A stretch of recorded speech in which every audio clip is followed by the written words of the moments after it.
Padre Santo, gracias. Hoy es domingo, Señor, primer día de la semana, y usted nos ha traído a este lugar hasta aquí hoy.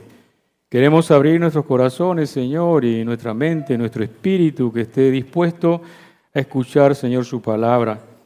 Y que a cada uno de nosotros toque, Señor, esta palabra, que no solo la escuchemos, sino que la pongamos por obra, por práctica en nuestra vida. Y sobre todo, Padre Santo, perdones nuestros pecados, nuestras ofensas, nuestros malos comportamientos, Señor, porque queremos ser hijos obedientes y agradecidos y agradables y serviciales para usted, Señor. Le damos gracias, Señor, por cada una de las personas que está aquí en esta mañana y le pido, Señor, que le siga bendiciendo ricamente. Lo pedimos todo en el precioso nombre de su Hijo Jesucristo. Amén. El título de este mensaje corto esta mañana tiene que ver con las decisiones en nuestra vida. Y escogimos el pasaje de Hechos, capítulo 1, los versículos del 15 al 26, donde uno se pregunta qué tan delicado y qué tan importante es orar y elegir o seleccionar a un hermano en la iglesia que tenga un cargo de importancia o de servicio. Y aquí estamos hablando de que este pasaje es la elección del sucesor de Judas. Y resulta que es un apóstol, el apóstol número 12 que faltaba, por lo que ya sabemos lo que le pasó a Judas, ¿verdad? Entonces, uno se pregunta qué tiene que ver esto con nuestra vida diaria y nuestra vida espiritual. Todos los días, hermanos míos, estamos expuestos y necesitamos tomar decisiones. Pero aquí el detalle es, ¿qué decisión voy a tomar? ¿Una buena decisión o una mala decisión? Y posiblemente alguno de los que estamos aquí hoy, en día, esta semana, tiene que tomar una decisión importante en su vida. Y lo mejor es que el Señor nos dice cómo. Pero hay decisiones que pueden ser pequeñas, otras pueden ser grandes, unas sencillas, otras complicadas. La mejor decisión que hemos tomado los que estamos aquí es estar aquí esta mañana. Esa es una buena decisión. Pero fíjense que hay algo que a mí también me tiene un poco tenso y preocupado, es que hay decisiones que parecen sencillas y son complicadas. Por ejemplo, estoy hablando de otra iglesia, no es esta iglesia. Algunas hermanas, algunos hermanos que dicen así: voy para la iglesia, ¿qué me pondré hoy? ¿Han escuchado esa frase? Y usted abre el armario, está lleno. Y la expresión que siempre sale es: no sé qué ponerme. ¿Sí o no? Esa decisión le puede tomar media hora, hermano. Pero falta la otra parte, los zapatos. Los zapatos que combinen con la ropa, mi querido hermano. Entonces, fíjense, decisiones pueden tomarle hasta 1 hora para que usted llegue aquí. Y he escuchado en otras iglesias que puede haber conflictos matrimoniales por eso. ¿Sí o no? Pero bueno, el punto es que el Señor nos pide que seamos prácticos en nuestra vida. Y vamos a compartir rápidamente y brevemente 3 cosas. Las decisiones en general, cuando tienen el toque humano, el toque que nosotros tenemos porque somos humanos, están salpicadas de ciertas cosas que a veces no podemos controlar. Una de ellas, al tomar una decisión, podemos sentir emoción. Otra, las circunstancias nos obligan a tomar esa emoción. Pero al final el Señor nos va a decir aquí muy claramente cómo nosotros, como hijos e hijas del Señor, debemos comportarnos ante una situación que no esperamos o una situación que estamos programando. En el versículo 23 del Hechos 1, Hechos de los Apóstoles, había que tomar una decisión en la iglesia. ¿Quién va a ser el sucesor de Judas? Y me llama la atención aquí cómo se presenta este panorama, porque hay cosas importantes que vamos a rescatar. La primera es que había que escoger hermanos que tuvieran cierto testimonio ya en la vida del Señor Jesucristo. Claro, el que está presenciando los milagros es un candidato ideal. Pero ocurre algo interesante y es en este versículo dice que dentro de los hermanos que se reunían en la iglesia, que aquí dice que más de 120 por lo menos los que estaban ese día, escogieron a dos, dice la palabra, y señalaron a dos. Uno, José, llamado Barsabás, que tenía por sobrenombre Justo. Y el otro, Matías. Y entonces usted pregúntese, usted está en ese concilio, usted tiene que decidir. Yo creo que yo me iría por Justo. ¿Y usted? Porque Justo parece justo. Allí es donde empiezan a actuar las emociones y los prejuicios. Porque no sabemos si Justo era más justo que Matías. ¿Y qué tal que Matías era más justo que Justo?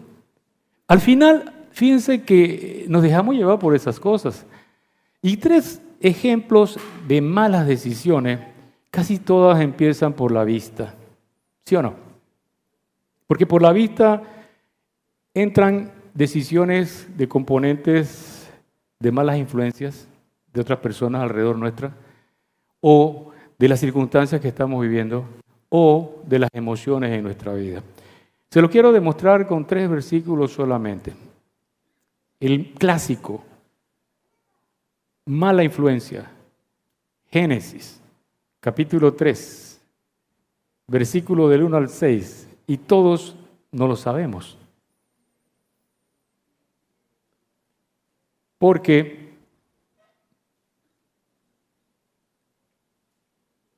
en Génesis se nos plantea aquella propuesta del enemigo hacia Eva en primer lugar. Y aquí es donde uno empieza a detectar y a analizar y a reflexionar si las influencias que tenemos a nuestro alrededor son buenas o malas. Y el versículo 3:1 dice, pero la serpiente era astuta más que todos los animales del campo que Jehová Dios había hecho. Y aparece un diálogo entre la serpiente y la mujer que termina en el versículo 6 así. Fíjense la palabra inicial. Y vio la mujer que el árbol era bueno para comer y que era agradable a los ojos y árbol codiciable para alcanzar la sabiduría, y tomó su fruto y comió, y también dio también a su marido, el cual comió así como ella. Primera mala influencia, mi querido hermano, es la influencia del enemigo o aquella persona que quiera decirnos que la palabra del Señor no es correcta. Y el problema de aquí es que es una desobediencia franca, una mala decisión. Que ustedes saben que las malas decisiones tienen consecuencias. Y ya sabemos todas las consecuencias que ocurrieron después de este acto. Entonces aquí tenemos otra enseñanza. Los problemas en el matrimonio siempre va a haber. Es normal. Entonces cuando a uno le preguntan, bueno, ¿quién tiene la culpa? Después de escuchar a las dos partes, la respuesta sabia, mi hermano, diga que los dos. Los dos tienen la culpa. Aquí los dos comieron. Entró por un lado, pero los dos comieron. Así que es una buena respuesta sabia del Señor. Y es verdad. En el matrimonio la culpa siempre es de los dos. Esa es una. Esto es una influencia negativa en la vida de nosotros. Tenemos que detectar cuando esa influencia no es del Señor.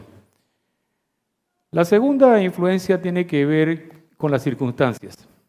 Fíjense lo que dice Génesis 13, 10 al 13. Esto es el contexto de la separación de Abraham y su sobrino Lot, porque ya no caben en el mismo lugar. Tienen demasiadas posesiones y ya no pueden estar en el mismo sitio. Y hay algo importante aquí. Dice una vez que Abraham, como más maduro de la fe, le dice a Lot, bueno, tú escoge primero. Eso es tremenda madurez, mi querido hermano. Y alzó Lot sus ojos, y la palabra que se repite es, y vio toda la llanura del Jordán, que toda ella era de riego, como el huerto de Jehová, como la tierra de Egipto, en la dirección de Suar, antes que destruyese Jehová a Sodoma y a Gomorra. Se presentó la circunstancia de que puedo elegir la mejor parte, la mejor tierra, la más fértil, pero había un problema, no todo lo que se ve bonito es bueno. Fíjense, si las dos tienen la misma letra, no todo lo bonito es bueno. Y aquí esta elección fue mala. ¿Por qué? Porque los hombres de Sodoma eran malos y pecadores contra Jehová en gran manera. Parecía bonito, pero me resultó mal. Y al grado que Abraham tuvo que interceder con Dios para salvar a Lot. ¿Recuerdan ese tiempo? Así que una mala decisión por las circunstancias y que la vista fue la culpable realmente de todo. Y la tercera, que también tiene que ver con una situación emocional, es lo que le pasa a David y a Betsabé. Segunda de Samuel 11, versículos 2 al 4. Y sucedió un día, al caer la tarde, que se levantó David de su lecho y se paseaba sobre el terrado de la casa real. Y la palabra que se repite de nuevo, y vio desde el terrado a una mujer que se estaba bañando, la cual era muy hermosa. Y aquí está la situación de las emociones. Y claro que, querido hermano, que tenemos que reconocer y hay que darle crédito a mis hermanos casados, porque algo le atrayeron de su esposa cuando se casaron, ¿verdad? La vista participa en el proceso y en la escuela dominical la vez pasada se mencionaba eso. Claro, porque usted se casa con alguien que le parece atractivo. Eso no está mal, eso está bien. El problema es cuando pasan los años. Cuando abraza a su esposo no lo alcanza por la panza que tiene ya. Pero no importa, recuerde cómo era antes. Y eso es algo hermoso que nosotros, el Señor nos permite disfrutar. Pero aquí la vista se convirtió en un problema de una mala decisión. Y aquí hay que tener dominio propio y esa vista tiene que tener un filtro para no continuar viendo. Algún hermano decía, bueno, la culpa es que la ventana estaba abierta. Estoy hablando de David y Betsabé. Búsquenle usted la excusa que quiera. El otro dice que por qué se estaba bañando, cómo se va a bañar con ropa, mi hermano. Pero el problema fue, y conversábamos eso con nuestro hermano, era que más bien te quedaste mucho tiempo utilizando la vista. Y al final de cuentas el Señor nos pide a cada uno de nosotros respeto en nuestras relaciones matrimoniales. Así que el detalle aquí es que el rey tenía toda la potestad de tomar las decisiones inmediatas. Y dice, versículo 3, envió David a preguntar por aquella mujer y le dijeron, aquella es Betsabé, hija de Eliam, mujer de Urías Eteo. Y envió David mensajeros y la tomó y vino a él y él durmió con ella. Luego ella se purificó de su inmundicia y se volvió a su casa. No solamente vio, sino actuó. Y aquí está el problema de cuando se tienen los recursos también. Así que estas son una de las cuantas ejemplos de decisiones mal tomadas que nosotros debemos procurar en nuestro corazón tener presente. Las tres escenarios hablan de la vista, de ver. Y entonces uno se pregunta, bueno, ¿qué tiene que ver el pasaje con nuestras vidas y nuestras elecciones y selecciones y decisiones? En este aspecto de la elección del sucesor de Judas, intervienen factores importantes que vamos a retomar rápidamente. La primera es, una vez que ya se tienen dos candidatos, uno es Justo y el otro es Matías, entonces, ¿qué sigue? Ya tengo la situación en la que yo tengo que tomar una decisión. La primera y la más importante siempre es lo que dice el versículo 24. Y orando,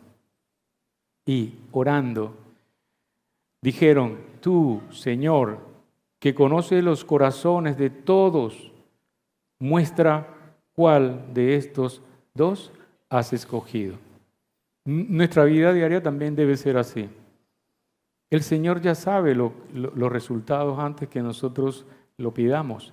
Y por eso la palabra dice que antes que salgan las palabras de nuestra boca, el Señor ya sabe nuestra petición. Y entonces, esta es realmente la base, orar sin cesar, como dice Tesalonicenses, es importante. La oración nos tiene que ayudar a que realmente nosotros empecemos a tener la paz que el Señor nos da. Y al final, también tiene que ver un elemento importante aquí que ocurría en el tiempo antiguo y que hoy en día no puede ocurrir. Dice lo siguiente aquí. ¿Para qué es esta oración? ¿Qué es lo que pidieron los apóstoles? Para que tome la parte de este ministerio y apostolado de que cayó Judas por transgresión para irse a su propio lugar. Hay un objetivo y un plan y una petición dentro de nuestras oraciones que tienen que ser específicas. El Señor nos dice, oremos, pero oremos específicamente por algo.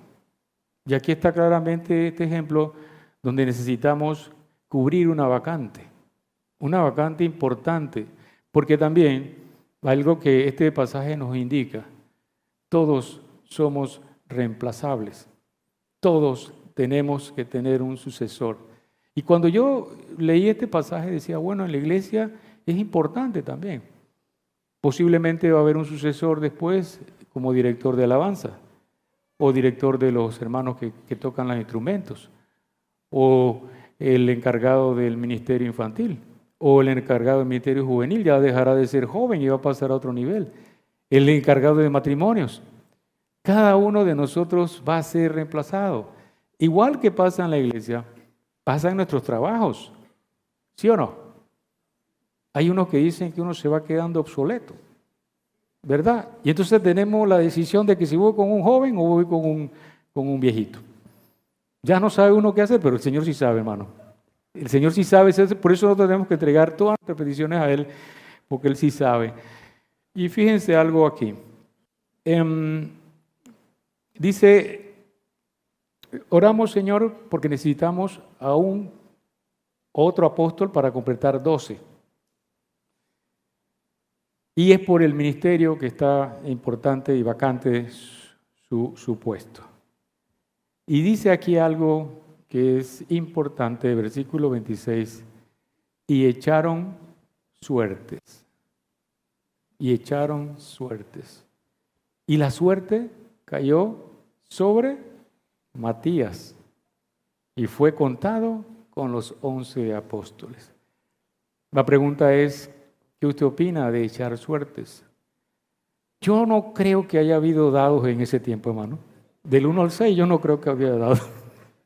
No, pero se iban palitos de diferentes tamaños. O monedas, probablemente.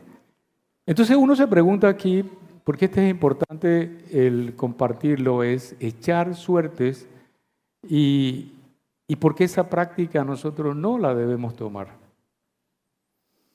Si nosotros recordamos los pasajes de echar suerte en la Biblia, uno de los más dramáticos y ejemplares es el de Jonás. ¿Se acuerdan? Jonás recibe una instrucción de Dios y él decide que no la va a seguir, es más, se aleja de esa instrucción en vez de ir a Nínive. Y resulta que el Señor, tomando el control como siempre de todos los fenómenos naturales, levanta una tormenta y al final de cuentas, alguien es el culpable de que esa tormenta ocurra. Y Jonás tuvo que entrar en el proceso de echar suertes para saber quién era el culpable. ¿Y sobre quién cayó esa suerte? Sobre Jonás. Jonás aceptó su culpa y tomó una decisión. tírenme al mar. Mire, este hombre es valiente. Tírenme al mar porque yo soy el culpable de que este barco se va a hundir con todos ustedes. Y son decisiones, miren, pura decisión. Entonces al final, el Señor utilizaba estas herramientas de la suerte porque Proverbios 11:14 dice que la suerte es echada, pero de Jehová es la decisión de ella. O sea, el Señor tiene control de todo, hasta de la suerte. Pero hoy en día no nos manejamos por suerte, hermano. Hoy en día nos manejamos por la palabra y nos manejamos por la enseñanza del Señor y nos manejamos por algo sumamente importante que es el Espíritu Santo. Si ustedes son observadores en la lectura bíblica del libro de Hechos, el Espíritu Santo no había llegado todavía a los discípulos. Ellos tenían que buscar un instrumento que les ayudara a decidir qué hacer. Y en este caso era ese, echar suertes. Pero para nosotros las cosas son diferentes. Viene la parte de qué tengo que hacer yo para tomar una buena decisión. Primero, yo tengo que apoyarme en la palabra del Señor primero. La palabra del Señor es la que nos enseña todas las cosas y el comportamiento que nosotros debemos de tomar. Pero fíjense que la otra es pedir sabiduría, como lo dice Santiago 1:5. Porque si a alguien o a alguno le falta sabiduría, pídala a Dios, que la da como abundantemente y sin reproche. O sea que la sabiduría está al alcance de todos nosotros. Pero viene la parte humana. Tengo el problema, ya oré, no veo resultado, me desesperé. Y ahí entonces empieza uno a aplicar la palabra como el Salmo que dice: oh Jehová, de mañana me presentaré a ti y esperaré. Entonces esa es la parte que nos toca, y es la parte más difícil de nuestra vida, el esperar, porque nosotros quisiéramos que todo fuera muy rápido. Pero hay un detalle que yo estaba meditando aquí en la palabra, y es que nosotros no nos manejamos por suerte, pero sí nos manejamos con la paz que el Señor nos da cuando tomamos una decisión. Usted, hermano, imagínese que mañana tiene que tomar la decisión porque todos los días vamos a tomar una, y cuando empezamos a crecer, cuando ya llegamos a la secundaria y se está acabando el tiempo de secundaria, viene una pregunta: ¿y ahora qué voy a estudiar? ¿Se acuerda alguien que pensó eso en la secundaria? ¿Letras o ciencia? ¿Se acuerdan? ¿Letras o ciencia? Nos dividimos las carreras, ¿verdad? Pero la otra pregunta que sigue, ahora, ¿qué profesión quiero tomar? Esa es una decisión que hay que tomar. Después de ahí, ya estudiamos, decidimos que íbamos a ser ingenieros, arquitectos, médicos, etc. Ahora, lo que sigue es: ¿con quién me casaré? Esa pregunta la han escuchado. Y entonces, allí es donde los papás se ponen más tensos. Porque hay una razón, ¿no? Papá, queremos lo mejor para nuestros hijos, eso es lo único que pasa aquí. Y al final usted dice, bueno, que sea un hombre de Dios si es niña, o que sea una mujer de Dios si es niño. ¿Verdad? Eso es lo que nosotros quisiéramos. ¿Verdad? Dios es bueno, amén, mi hermano. Eso. ¿Y dónde lo vamos a tener? En la iglesia, hermano mío. ¿Verdad? Y yo repito nuevamente, en el tiempo de oración que estábamos acá, miren que a mí no se me había ocurrido orar por las esposas de nuestros hijos, ni los esposos de nuestras hijas. Yo no me acordaba de eso. Y yo digo, eso es importante. Y mi hermana que está aquí, no voy a mencionar quién, me dijo: hermano, ¿por qué no oramos por eso? Y yo dije, sí. Y cuando estábamos orando por eso, no pasó mucho tiempo, mi hermana, ¿verdad, mi hermana? Que la estoy viendo, no digo quién es.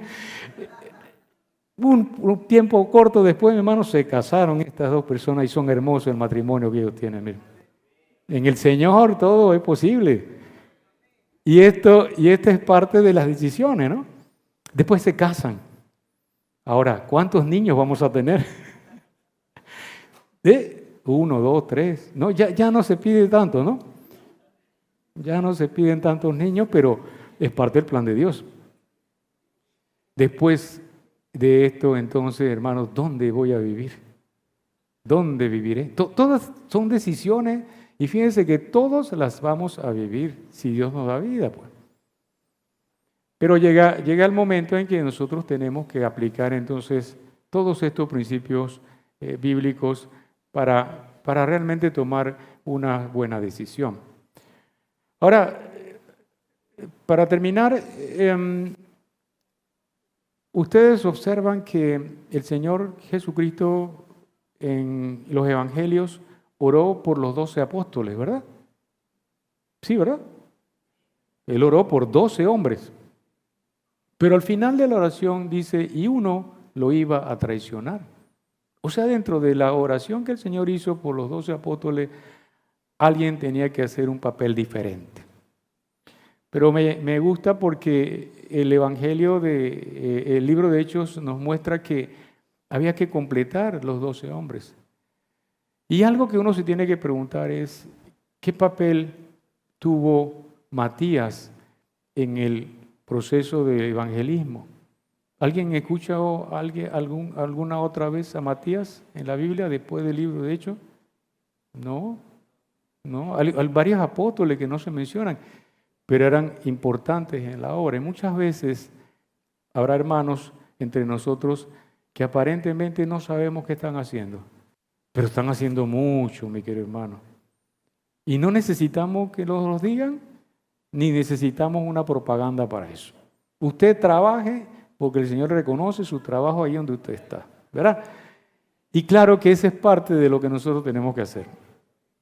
Y finalmente, la pregunta que también nosotros deberíamos de hacernos en este momento es, ¿usted en algún momento tomó una decisión en su vida y usted la tomó sin considerar la palabra del Señor?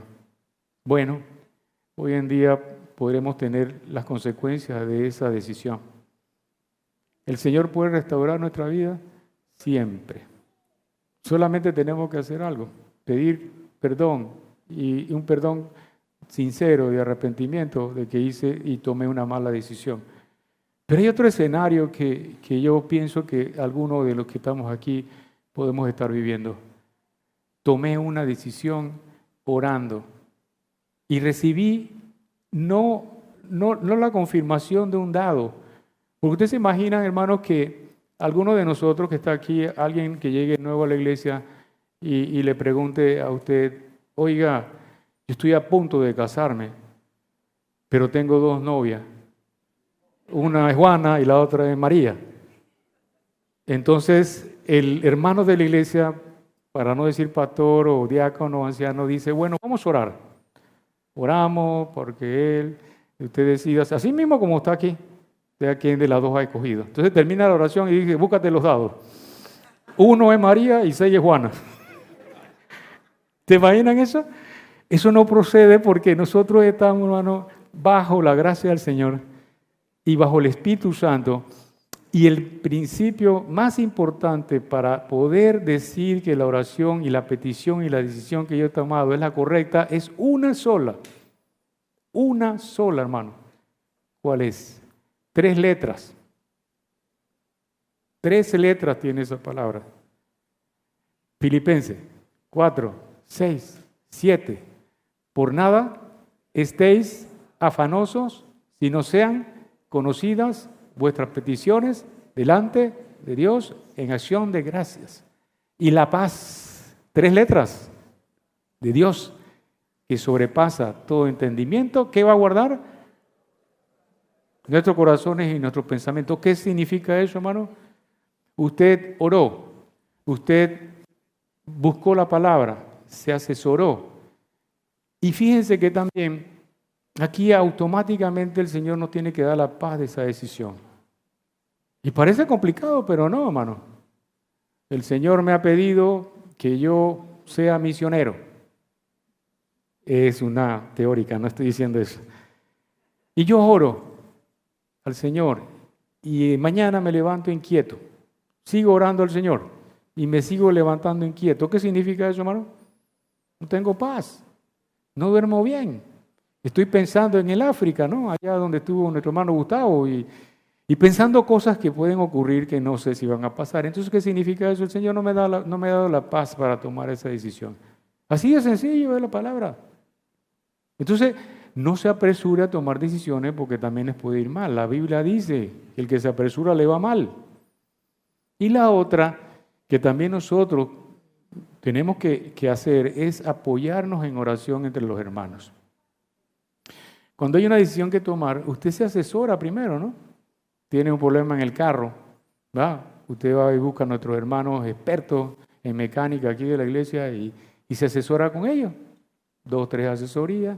O tiene un problema y usted se asesora y pregunta por qué médico puedo ir a ver. O qué abogado para que me resuelva el problema. Entonces, eso es bíblico también. Una ciudad que no tiene una guía sabia cae, pero en la multitud de consejeros está la victoria, ¿va? Entonces es parte de lo que el Señor nos pide a cada uno de nosotros. ¿Tiene una inquietud, mi hermano? Busque a alguien de la iglesia, converse con él y hagan esas peticiones de oración en conjunto si es posible. Si es algo muy íntimo, por supuesto que usted busque a alguien muy íntimo de la iglesia. Y si no es tan íntimo, usted pídale a los hermanos que oren por él. Eso es parte de lo que el Señor nos pide como cuerpo de Cristo, que nos apoyemos unos a otros. Imagínese, mi querido hermano, usted va a tomar la decisión de hacer algo y al final el Señor le da la paz y al final usted busca asesoría y esa persona le dice lo mismo, hermano mío, eso es del Señor. Y nos apoyamos unos a otros porque queremos sentirnos seguros de lo que va a pasar. Pero finalmente nosotros no podemos decir, hermano, que ninguna decisión tomada en oración con la paz que el Señor nos da, que sobrepasa todo entendimiento, está mal tomada. Puede ser que no haya llegado el resultado que usted está esperando hoy, pero el Señor, la decisión que usted tomó fue la correcta, porque se la dio el Señor. Y esto es parte de nuestra vida. El estrés y la ansiedad se derivan de esto. No sabemos qué pedir, no sabemos con quién apoyarnos, pero el Señor tiene todas las herramientas para nosotros.